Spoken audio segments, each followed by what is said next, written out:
Imagine asking a modern engineering team to build a structure weighing more than 6 million tons. Millions of multi-ton stone blocks. No cranes, no engines, no steel, not even computers. Their first response will likely be a demand for advanced software, heavy machinery, and hundreds of specialists. Yet thousands of years ago, two ancient civilizations accomplished exactly that.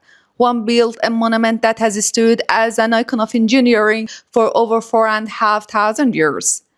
The other created a ceremonial capital whose ideas, from project management to modular construction, still feel surprisingly modern today. But this raises a question. Which civilization was truly ahead of its time? Hi everyone, I am Leila, an Iranian architect, and welcome to Architecture Journal. Architecture isn't just about beautiful buildings. Behind every monument lies a story of engineering, materials, technology, and human ingenuity. Every civilization faced different limitations and found its own way to overcome them. That's why in this episode we are doing something a little different. Instead of exploring a single masterpiece, we are placing two of the greatest engineering achievements in human history side by side. Not to declare a winner, but to understand the multiple forms of intelligence hidden within their stones. Welcome to one of history's most fascinating architectural showdowns. Persepolis versus the Great Pyramids of Egypt. Before we compare the engineering, the materials, or the construction techniques behind these extraordinary monuments, we first need to understand the world that created them. Although Persepolis and the Great Pyramid are both monumental stone structures, they were never built to serve the same purpose. And that single difference shaped nearly every architectural and engineering decision that followed. Let's begin in ancient Egypt. Around 2516 BCE, Pharaoh Khufu commissioned what would become the Great Pyramids of Giza. It was never intended to be a place or the center of government. It was a royal tomb. To the ancient Egyptians, death was not the end of life, but the beginning of another journey. They believed the pharaoh would join gods and the stars, and the pyramid was designed to protect his body for eternity. This is why its most important spaces were enclosed, hidden, and isolated from the outside world. And now let's travel nearly 2000 years forward. The year is 518 BC. King Darius the Great begins constructing a monumental complex unlike anything the Persian Empire had seen before. Persepolis was never a tomb, nor was it the empire's everyday political capital. Instead, it served as a ceremonial capital, where delegations from across the empires gathered for royal celebrations, including Nowruz, the Persian New Year. Unlike the mysterious enclosed spaces of the pyramids, Persepolis was designed to be experienced. Sunlit halls, towering columns, and grand staircases. Every architectural element welcomed visitors while projecting the power, stability, and diversity of the Achaemenid Empire. In other words, one monument was built to preserve the eternity of single king, the other was built to celebrating the living identity of an empire. And from this point onward, their engineering path would follow two completely different directions. Every great monument is built twice, first by people and only then by stones. When we look at the Great Pyramids or Persepolis, we usually admire the finished masterpiece. But rarely do we ask the questions hidden behind it. Who carved these enormous stones? Who transported them? And who did thousands of people coordinate their work centuries before the modern engineering or project management even existed? Let's return to ancient Egypt. For decades, Hollywood popularized the image of enslaved workers building the pyramids under the crack of a whip. But archaeology tells a more complex story. Excavation near Giza uncovered worker settlements, bakeries, cemeteries, and evidence suggesting that many of builders were Egyptian laborers. including seasonal farmers who worked during the Nile's annual flooding, when agriculture temporarily came to halt. In return, they received food rations, housing, and evidence suggests they had access to organized medical care. The Great Pyramid was not only an engineering achievement, it was also a remarkable feat of workforce organization. But organizing people was only half the challenge. The stones themselves had to reach the construction site. Some of the granite used inside the pyramid came from Aswan, nearly 8 kilometers to the south. The Egyptians turned their greatest natural resource into their greatest transportation system.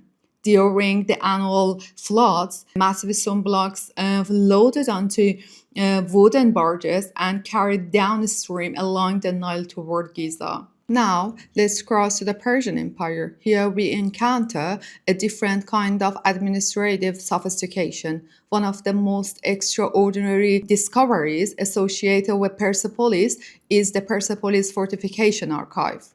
Thousands of clay tablets record food rations, payments, travel permits, and the movements of workers and supplies throughout the empire.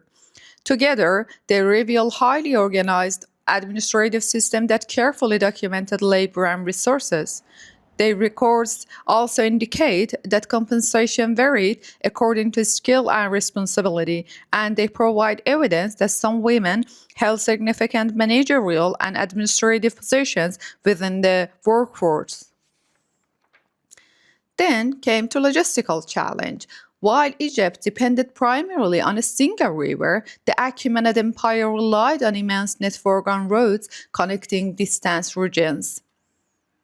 Cedar timber arrived from Lebanon, specialized materials traveled from different parts of the empire, metals came from the east, resources moved across thousands of kilometers before reaching Persepolis. Two civilizations, two logistical philosophies. One was connected by water, the other by roads, stretching across one of the largest empires the ancient world had ever known. So far, we have explored how these two civilizations organized enormous construction projects. Now we arrive at the heart of the engineering challenge. How did they transform raw stone into architecture?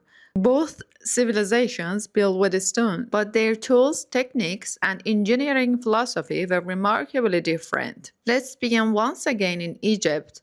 When the Great Pyramid was built, Egypt was still in the Bronze Age. The primary metal available for stoneworking was copper, and this is where the puzzle begins. Granite, especially the red granite from Aswan, is significantly harder than copper. So, how do you cut a material that is harder than your tools? The answer wasn't the saw itself. It was what lay between the saw and the stone. Egyptian craftsmen used copper saws together with the water and coarse-rich sand. The tiny coarse particles did the actual cutting, while the copper blade guided the abrasive material across the surface. It is an elegant engineering solution. Instead of relying on stronger tools, they relied on a deeper understanding of material behavior. Even today, some aspects of pyramid construction, including the precise role of certain mortars and the techniques used in placing some blocks, continue to be studied and debated by researchers. Here, the engineering philosophy changes dramatically. The Achaemenid Empire flourished during the Iron Age. Iron tools allowed craftsmen to carve stone with extraordinary precision, creating details so refined that in places the stone almost resembles carved wood. Yet what impresses me most is not the quality of the tools, it is the way the engineers thought. Two innovations at Persepolis stand out above all. The first is modular construction. At first glance, the towering columns of the Apadana appear to be carved from single massive blocks. In reality, each column was assembled from multiple standardized cylindrical drums. These components could be carved simultaneously in different workshops, transported to the site, and carefully assembled into complete columns. It was an efficient construction strategy that allowed different parts of the project to progress at the same time. The second innovation lies in the stone connections. Rather than depending primarily on mortar, many structural stones were joined using swallowtail metal clamps. Matching grooves were carved into adjacent blocks. Metal clamps were fitted into these recesses, and molten lead was poured around them to secure the connection. Because lead is relatively soft and ductile, it could accommodate small movements and help distribute stresses between the stones. Although we should be careful not to describe this as modern seismic engineering, it demonstrates a sophisticated understanding of durable structural connections. Two civilizations, two engineering philosophies. One overcame material limitations through ingenious techniques, the other combined stronger tools with modular design and advanced stone connection to create a remarkably sophisticated architectural system. So far, we have explored how these two masterpieces were built, but perhaps the more important question is this: why were they built in the first place? The pyramids and Persepolis were far more than construction projects, they were statements of power. Long before people could read an inscription, architecture was already communicating a message, yet the message was very different in Egypt and in ancient Persia. Let's begin once again in Egypt. To the Egyptians, the pharaoh was far more than a king. He was believed to stand between humanity and the gods, responsible for preserving the divine order known as Maat. The pyramids served as his tomb, but it was also a monument to eternity. Its rising geometric form may have reflected solar beliefs and the king's journey toward the realm of the gods. The interior was never intended for public experience. Its chambers were hidden, narrow, and dark. Most Egyptians would never enter them. In many ways, the pyramid was built less for the living than for eternity itself. Now let's travel to Persepolis. Here, we encounter an entirely different architectural idea, a place where representatives from across the Achaemenid Empire gathered for official audience and royal celebrations. It is architecture-invited movement. Visitors climbed broad staircases, passed through monumental gateways, walked beneath forests of towering columns, and gradually approached the center of imperial authority. Even the stone reliefs become part of the experience. Delegations from many different lands are shown wearing their traditional clothing and carrying gifts. One remarkable detail stands out. Unlike the victory monuments of many ancient empires, the reliefs rarely emphasize violence. There are no long lines of chained prisoners, no dramatic scenes of conquest carved into the walls. Instead, the official image presents an empire united through order, cooperation, and shared loyalty to the king. That doesn't mean the Achaemenid Empire was built without warfare. Rather, it reflects how the empire chose to present itself to history. And that is the true power of architecture. Buildings do more than provide shelter, they tell stories. Sometimes they preserve reality, sometimes they express ideals. And sometimes they reveal the image that rulers hoped the world would remember. In the end, both the promise and Persepolis speak through stone, but one tells the story of a king's eternal life, the other tells the story of an empire's enduring greatness. Thousands of years have passed, empires have risen and fallen, languages have changed, religions have come and gone. Yet those two monuments still stand, not in the same way. If you stand before the pyramids of Giza today, much of what was built more than 4,500 years ago still towers above you. But if you walk through Persepolis, you find a landscape of broken columns, weathered staircases, and ruined walls. But why? Part of the answer lies in history. In 330 BC, the armies of Alexander the Great entered the Achaemenid capital. Soon afterward, much of Persepolis was consumed by a devastating fire. Ancient historians do not fully agree on what caused it. Some describe it as a deliberated political act, others tell the story of a drunken celebration that ended in disaster. Whatever the exact circumstances, the wooden roofs collapsed, and large part of the ceremonial palaces were permanently damaged. But fire was only one chapter in Persepolis' story. Over the centuries, earthquakes, weathering, dramatic temperature changes, and the reuse of its stone blocks in later construction all contributed to the site's gradual decline. The pyramids followed a different path. They too suffered damage. Most of their small white limestone casing stones disappeared over the centuries, many of them reused in buildings across Cairo. Yet the enormous stone core remained. Its sheer mass gave the pyramids an extraordinary ability to survive. Perhaps this reveals one of history's greatest engineering lessons. The pyramids are, in essence, monumental masses of stone. Persepolis was a far more complex architectural system, with towering columns, timber roofs, ceremonial halls, and open courtyards. That complexity created elegance, but it also created vulnerability.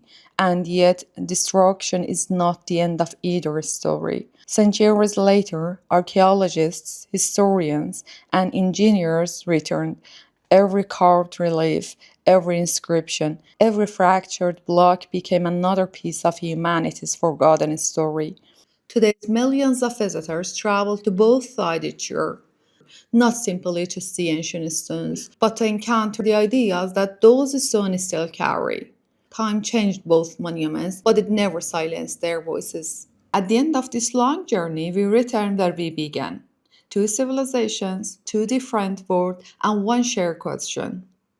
How can human build something that outlives them? The pyramids and Persepolis are not just architecture. They are attempts to negotiate with time itself. The Egyptians sought eternity through geometry, building forms that pointed toward the sky and the divine. The Achaemenids define eternity through ceremony, order, and the carefully constructed image of an empire meant to be remembered. Yet, if we step back, the similarities become more important than the differences. Both civilizations understood something fundamental. Human life is fragile. Kings come and go, but the stone remains. Or at least, it lasts longer than we do. That belief turned architecture into a tool against oblivion. And yet, perhaps the most important truth about these monuments is this: they were never really about the stone, they were about people, about our fear of being forgotten, about our desire to be seen beyond our own lifetime, and about the quiet hope that something of us might remain. Not the body, not even the full name, but a trace. The pyramids and Persepolis no longer belong to their creators, they belong to us. We interpret them, we assign meaning to them, and through them we speak about ourselves. That is why they still matter. Not because they answer the past, but because they keep the questions of present alive. In the end, it is not the stone that is remarkable, it is the human being. The one who builds, erodes, forgets, and still tries again to create something that will not be forgotten. Thank you for watching. If you enjoyed this journey through history, there are many more stories waiting to be explored. Until next time, take care and keep seeing architecture more than buildings because every great architecture has a story to tell. Bye.